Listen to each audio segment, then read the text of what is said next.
So today is the day, hopefully, that the Cincinnati Reds decide to turn it around and stop completely ruining my hopes and dreams. I'm putting it as nicely as I can, boys. I mean, I gotta be honest, you've been massive disappointments, and I wish I had daughters. I'm gonna leave that part in. What's going on? How the hell are you? We're back again. Tired 24 here, in case you didn't catch the Set Plan episode from earlier, so this could end up being a weird one, although I think we're already at that point. Before we get into the meat and potatoes of the episode, I want to get to a couple of your comments. First of all, Zachamo. That is a very good point and makes all the sense in the world.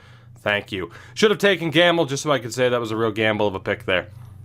If there's anything I love more than making a great pun, it's robbing people of making great puns myself. You should play one game a year so we can see all the players and their batting stances and pitching windups. I'm going to save that for the playoffs because those are at least the players who deserve that kind of spotlight. Adam, I mean, trust me, I'm asking for that myself as far as ECHL integration in the franchise. Suffering with you is always an enjoyable part of the video. It should be the most enjoyable part. Ben, I have feelings. I'm not a robot man. Come on. How dare you? Meta World Peace, shout out to Ron Artest. Tell me you aren't Patrick Warburton. Warburton? Patrick. No, I'm not. Because if I had his money, you would not know who the hell I am. Who needs the internet when you have Patrick Warburton money? Warburton. Fucking Steve Gutenberg. Also, technically, he didn't make the playoffs. Don't take that away from me. Was Steven Ryder the first pick? I'm pretty sure he was. So there's that. I think the lack of power at the plate might be a problem. You don't say.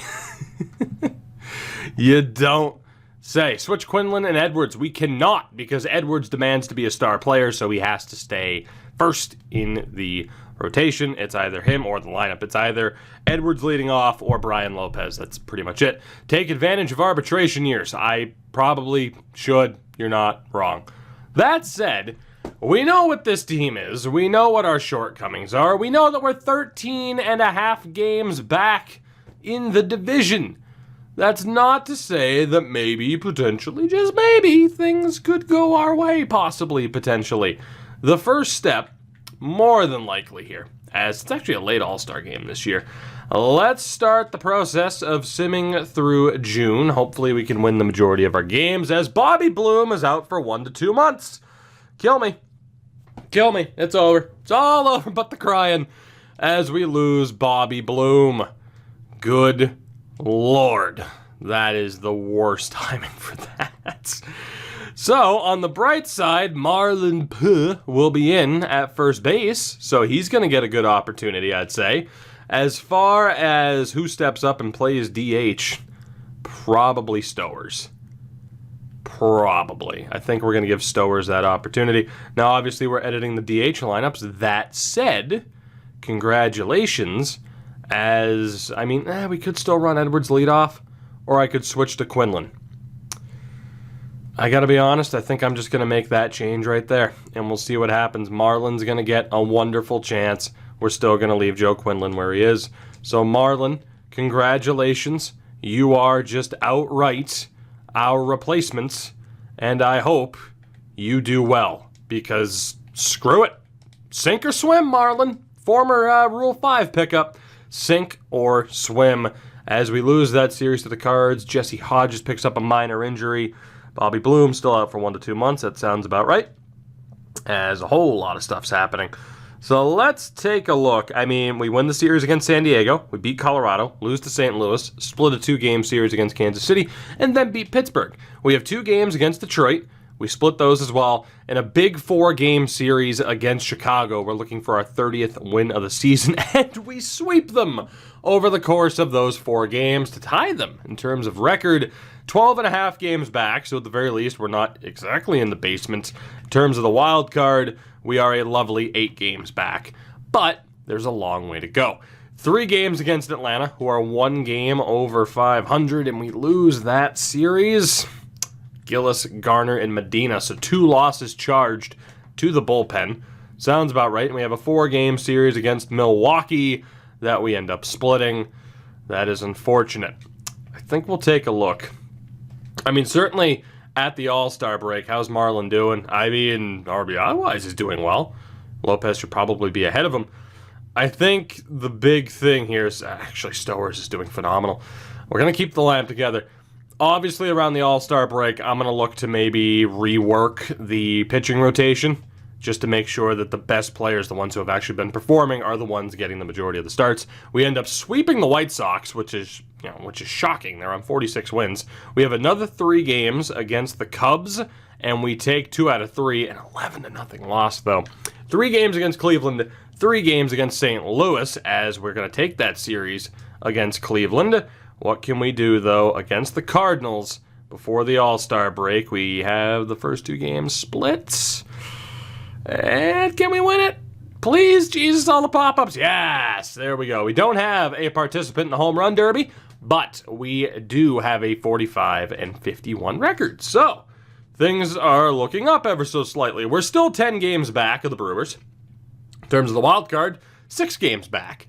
An impossible, maybe not impossible, but certainly an improbable comeback could still be on the cards. Let's take a look at our All-Star representatives, if we have any. There's a chance that we might not. We certainly shouldn't have a pitcher anywhere. That would be ridiculous. Outside of Will Vincent, who again makes an All-Star game. Is it scary to anybody else that he's 28 years old already? Scares the ever-loving hell out of me. He has 22 saves on the season. He is our only pitching representative. And in terms of the lineup, there we go. Graham Edwards makes it. 10 home runs, 41 RBIs, 298 average with a 385 on base.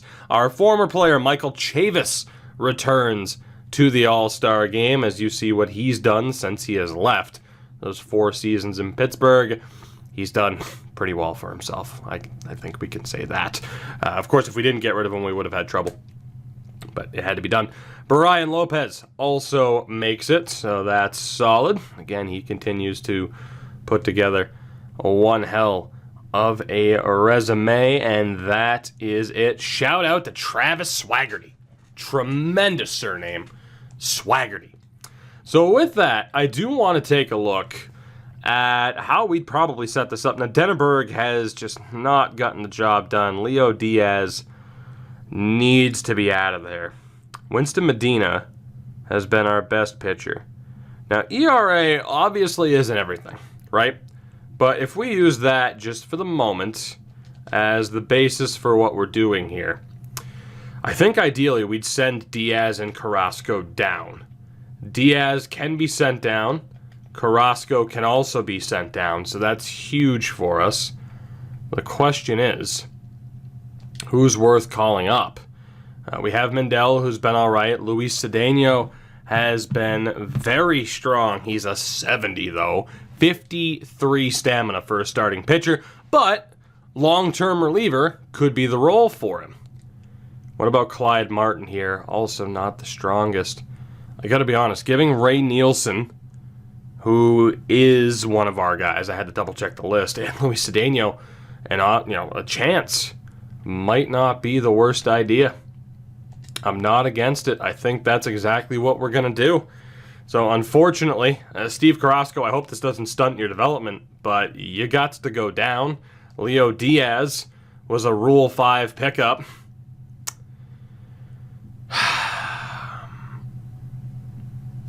I don't think we can afford to let him go, but he also hasn't been great this year at all. This might be controversial, but I think it's a move that might happen eventually anyway.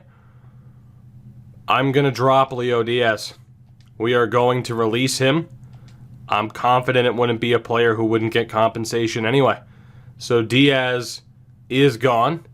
We are going to call up Ray Nielsen, who needs to be added to the 40-man. And we're going to call up Luis Cedeno and bump him up as well. So with that, we do also need to bump up a starting pitcher. Let's go with Pedro Rodriguez, amazing name, to AAA, and Josh Marte will go up to double. With that, we're pretty much good. Of course, we're at 24 members of the MLB roster, 24-man roster, 24 people out of 25 is what I'm trying to say. Of course, because of the injury to Bobby Bloom, not exactly in a hurry to call anybody up. It's not exactly necessary. So the big thing here, it was Cedeno with better numbers. So congratulations to you, sir.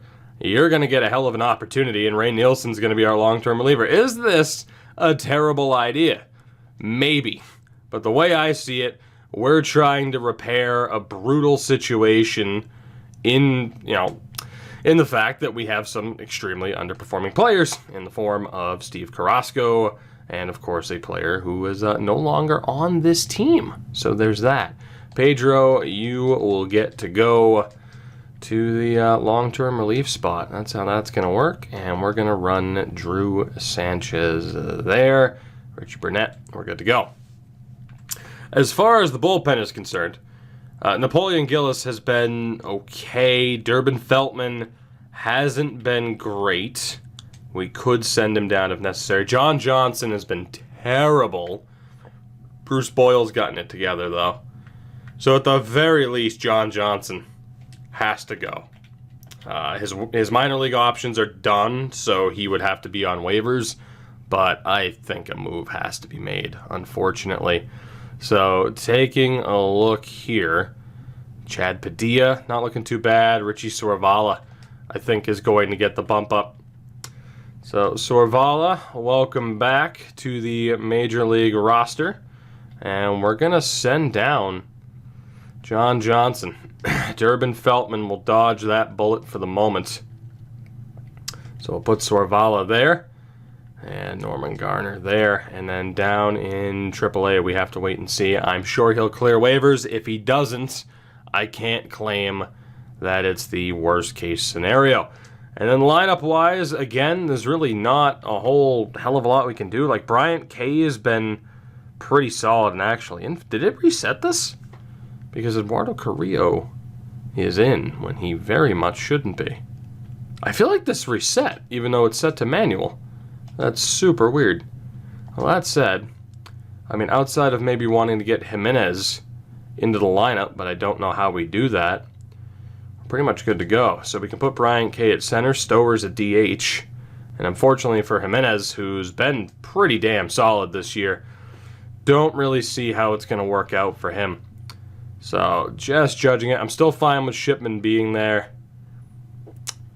And just in general, I think we're okay. There are certain other moves we could certainly make. Let's again bring in Bryant K, who has turned it around. Lopez still in right. And again with the DH, bring in Stowers, swap him with K, and take out Carrillo again. I know Carrillo's better against lefties, but still. That's going to be the main gist of the changes for now. We start off post-All-Star break with 3 games against Pittsburgh. I guess we'll auto-fix the AAA lineup. Let's see what we can do. So many alerts as we win the first game but lose the next 2. A big 3 games against the Cardinals.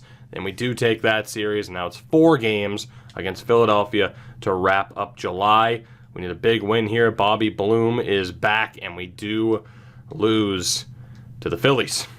And that puts us 10.5 games back at this point. So Bobby Bloom back in the lineup, which is a gigantic boost for us. In terms of the outfield options, I got to admit both Huff and K have been better than Stowers. Carrillo's been okay. You got Marlin, who honestly did quite well. It's down to Stowers or Marlin. And I gotta be honest, I think I'm gonna go for Marlin. Just that extra power that he can bring to the lineup is just simply ridiculous and too much to pass up. That said, I feel like the no DH option, of course we're in the NL, looks pretty good.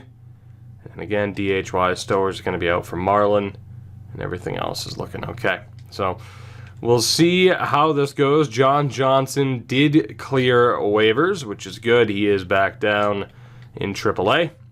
And we will continue on with 2 quick games against Detroit, and we lose both of them. And suddenly, what we thought might be a promising season where we could potentially hit 80 wins again, looking very, very unlikely.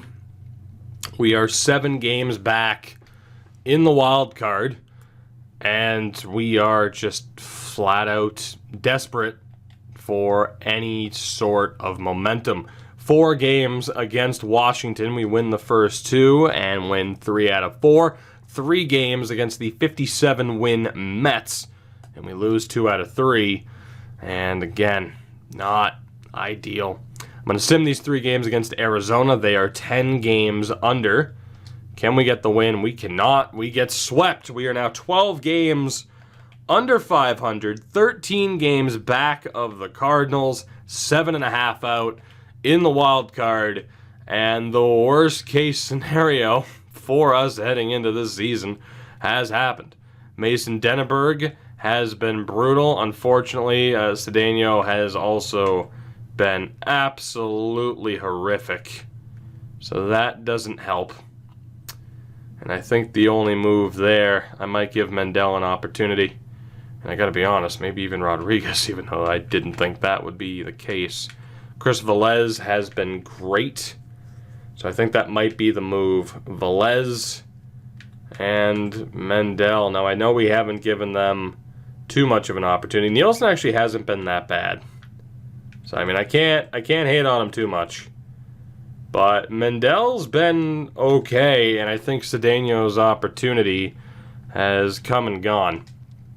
We'll send him back down. And Mendel, congratulations, sir. You're going to get an interesting opportunity that I didn't exactly foresee. But there you go. And Mason Denneberg continues to just play his way out of Cincinnati. Yeah, I think we're good there. Good is a relative term, of course. We have 3 games against Cleveland. As Joe Quinlan breaks his forearm and is out for a month or 2, we are pretty much boned. All right, I'm going to give the AI control over the rotation and the lineup. As far as what we do here, though, not entirely sure. Again, with Quinlan being out, we are pretty much screwed. Ramon Vasquez could be given the opportunity, and probably will be. I think we're going to bump him up to the major league level, bump him up to directly to AAA. Quick and easy.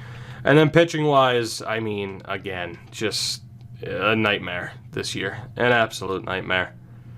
In terms of who deserves to stay, I mean, Denneberg, again, has just been absolutely brutal.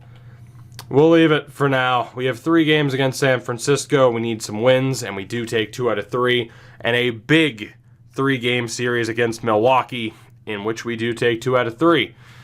4 games against the Cubs before another 3-game series against the Brewers, as Quinlan's still going to be out for a little bit over a month. We take 3 out of 4 against Chicago, another 3 games against Milwaukee, and we do lose that series. So 61 and 73, 13.5 back in the division, 9.5 back in the wild card with a month to go. As far as how this is going to go down, I don't know.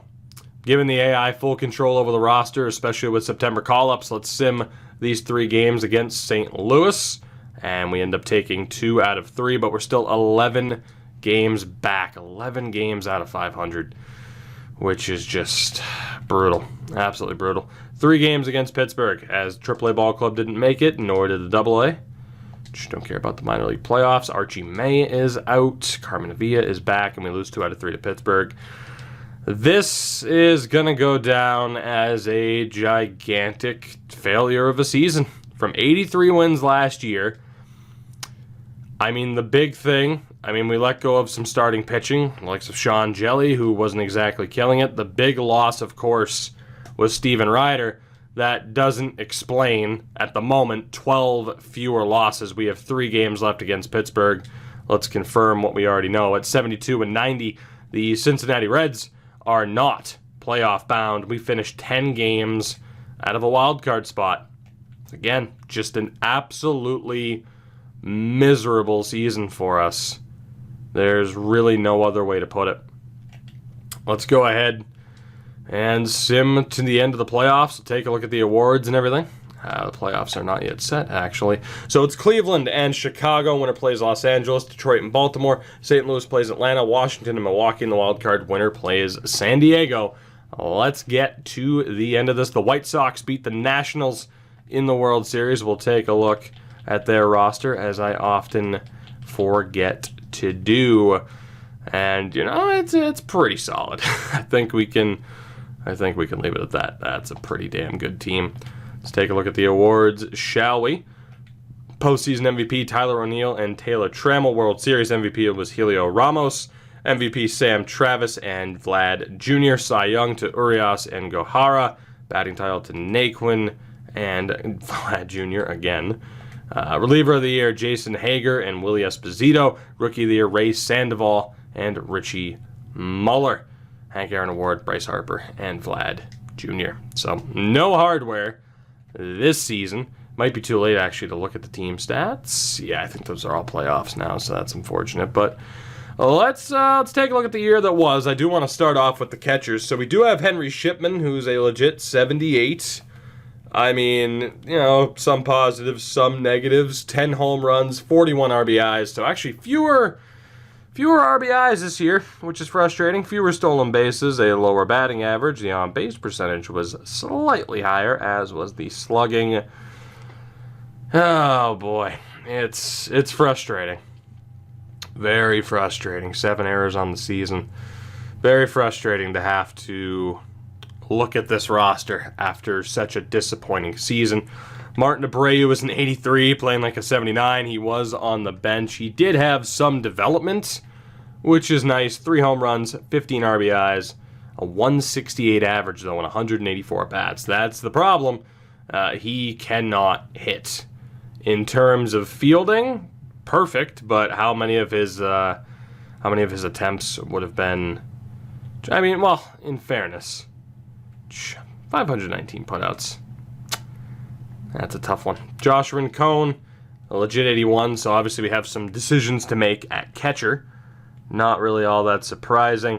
Not much to speak of, though, about Rincon in terms of plate ability. We have Camacho, who is still ours. He is the last one. The other 3 are not. Bobby Bloom, season was disrupted a little bit due to injury, but at 25 years old, he's still an absolute monster, and for the most part, only getting better. 28 home runs on the year, 73 RBIs, a 314 average, and just under 400 on-base percentage. So no complaints about Bobby Bloom. I mean, if we want to look at this in terms of what the big issue is, I think we all kind of expect it to be pitching. I know I certainly do. Marlins, an 84. Some decent development still at 27 years old. 12 home runs, 47 RBIs. Of course, he had the opportunity to step up when Bobby Bloom went down to injury, and you can argue that he certainly did. No real complaints there, although whether or not we can keep him long-term is a whole nother question. Of course, we also drafted Eddie Welsh, who's not yet there. Graham Edwards, we've got a big-time contract. He's a 93, playing like an 89. I mean, a ton of quirks for the 25-year-old. Some good development for the most part across the board. 21 home runs, a new career high. 79 RBIs, a new career high. 290 average, 366 on base. I mean, a strong season. Fielding percentage was, in fairness, improved upon his prior attempts. So, interesting season for one Graham Edwards. Francisco Jimenez, 79 overall, of course, doesn't get played as much. Did see quite a bit of action this year, though, at least in terms of plate appearances. Over 300, 271 average, 22 RBIs on the year. Fielding-wise, 982. Not horrific. We also have Alexis Cabrera, who is up to a 73. We have Robbie Esparza and Abdul Ilam, who we also drafted. course, they're not yet there. At third, we have Nolan Jones, the 83 overall at 29 years old. Some positives for the most part. 23 home runs, looks like a new career high, 82 RBIs. So a strong season, 251 average, 349 on base for one Nolan Jones. Perhaps maybe a tad bit frustrating when we see Michael Chavis make the All-Star game. But there you go, you get a look at one Nolan Jones. Ramon Vasquez is an 80. So he is certainly threatening to be a regular. 119 at-bats this year, 261 average, 313 on base. Well, whether or not he perhaps forces Nolan Jones out of this club heading into this next season could be a possibility. Those are our only two third basemen. Shortstop Joe Quinlan is an 86. Of course, missed a little bit of time at the end of the season due to injury. With 21-year-old, 9 home runs, 52 RBIs, and a 282 average. So some improvements here and there for one Joe Quinlan. Fielding-wise, 16 errors. Not ideal, but not horrific. We also have Fernando Chavez, who, is a C potential guy. So we're not too worried. In left, Brian Lopez, the legitimate 88, now 29 years old, 21 home runs, 83 RBIs, a 265 average. Again, the on-base was higher, the slugging percentage was higher, the OPS was higher. So, again, not a bad season for one of our star players, although the WAR has certainly dropped off from where it had been in previous years. Josh Stowers, a 75 at this point, so he has certainly begun to drop off. There you see the stat decline.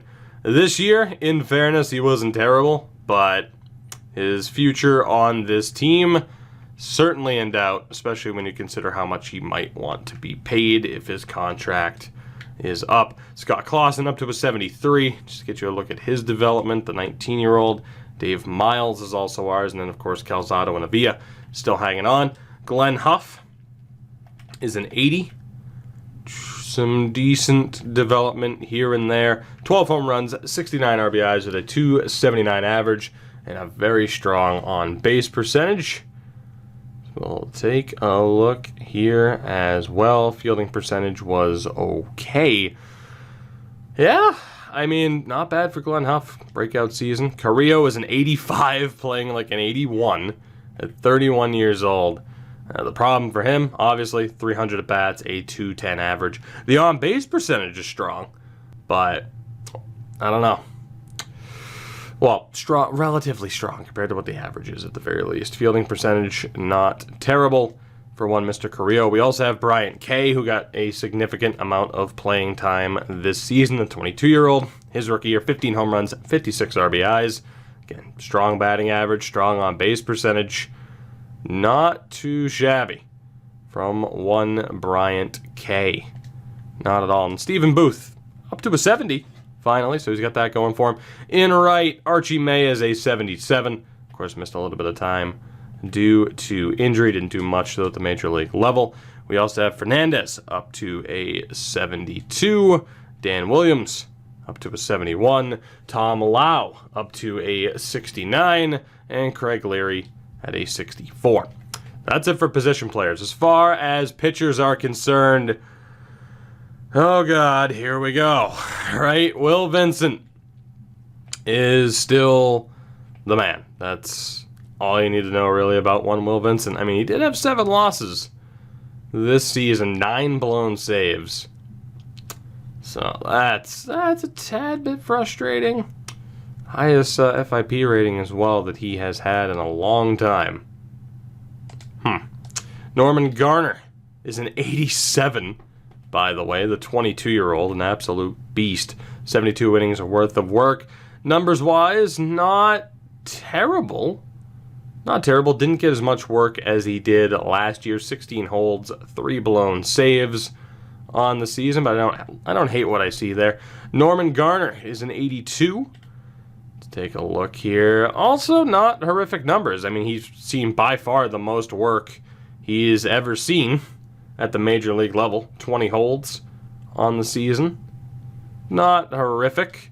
Chris Velez didn't see any Major League time, but up to a 77 for the 22-year-old.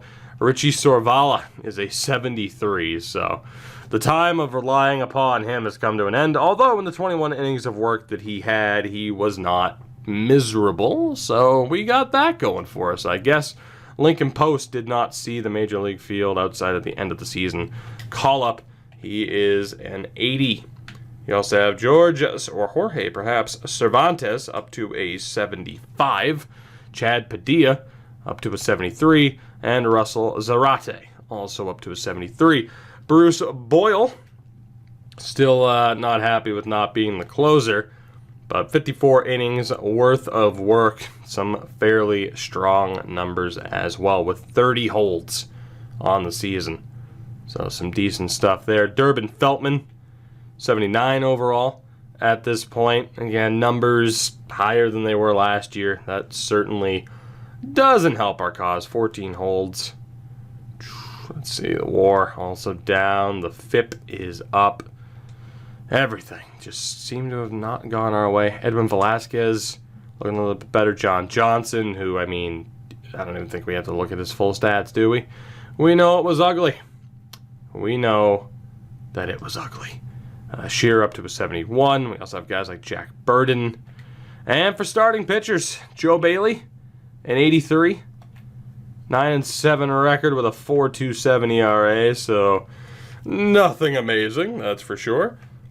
From one Joe Bailey, the 26-year-old. We also have Mason Denneberg, who was extremely disappointing. 84 overall at this point. 8-9 record. 4.89 ERA. I mean, the first time he's posted over a 4.0, first time he's posted over a 3.8 in the past 5 seasons. And he picked a hell of a time to collapse and forget how to be a half-decent player. Winston Medina is an 82. Take a look, 12-11 record on the year. ERA is at least okay compared to some of the others that we've seen, but again, still not anything all that special. Thomas Manzanillo is an 80 with an absolutely horrific ERA. What happened to the pitcher from last year is the real question. Just so frustrating to have seen the pitching staff fail on so many accounts. Steve Carrasco is an 83. Needless to say, he'll be starting next season in the majors. It's just whether or not he stays there. He did not this time out, of course, but he didn't really deserve to. 5-8 record, 5.31 ERA.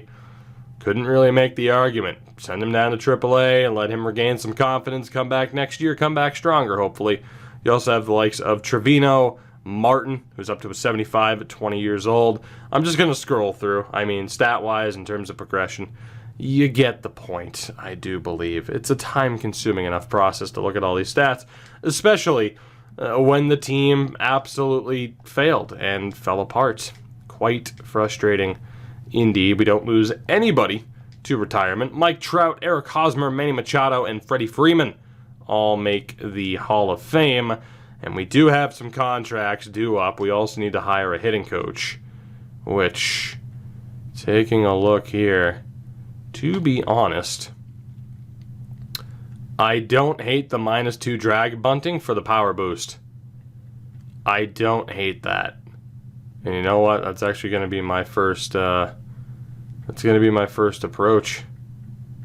I think that's where we go. TJ Irvin, let's go for the power boost, man. Let's do this. You and me. Let's build a winning team together. In terms of these contracts, right? Normally I leave the episode and just be like, all right, cool, we'll see what happens next. But I mean, I feel like it's pretty straightforward. Durbin Feltman has been okay. We'll see how much he's asking for. Mason Denneberg, after that, we're certainly going to try to get compensation for him. The big question is with Jones, where we do have Bloom. Marlin's still here. Graham, Jimenez is there. Nolan Jones, of course. If he goes, we have options. Vasquez is there. Quinlan might not be the worst idea, but he is coming off a career-high season. So, I don't know. Maybe we will leave it here.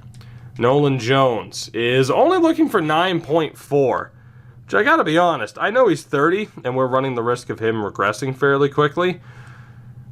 I mean, he's worth that money.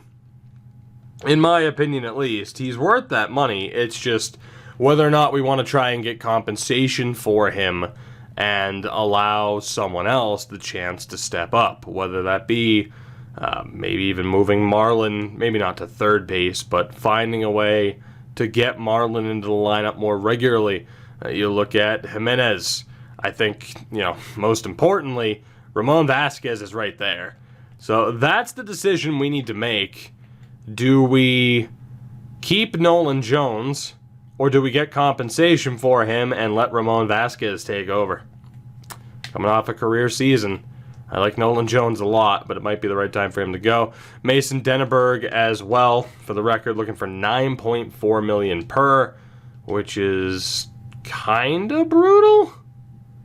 I mean, again, if he were to pitch like he had in the prior few seasons, he'd be fine. Do we try to get compensation for him, or do we bring him back and chalk it up as one bad season?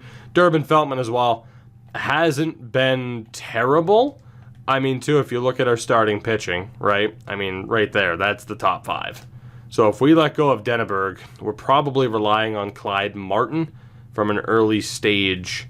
And in terms of the bullpen, I mean, we have options, but Durbin Feltman is the 4th highest rated reliever in the bullpen right now. So we are actually going to end it here. I want to know from you guys, what do we do with Nolan Jones, Denneberg, and Durbin Feltman? Do we try to get the compensation? Do we sign them? What do we look to do? And in the next episode, we go through yet another offseason. We set up this team. We go through a draft. And certainly, I hope we're able to turn it around. Let me know for sure as well, what went wrong? Could I have done anything differently to save this team? And do you view it as sabotage? Did I change certain things around?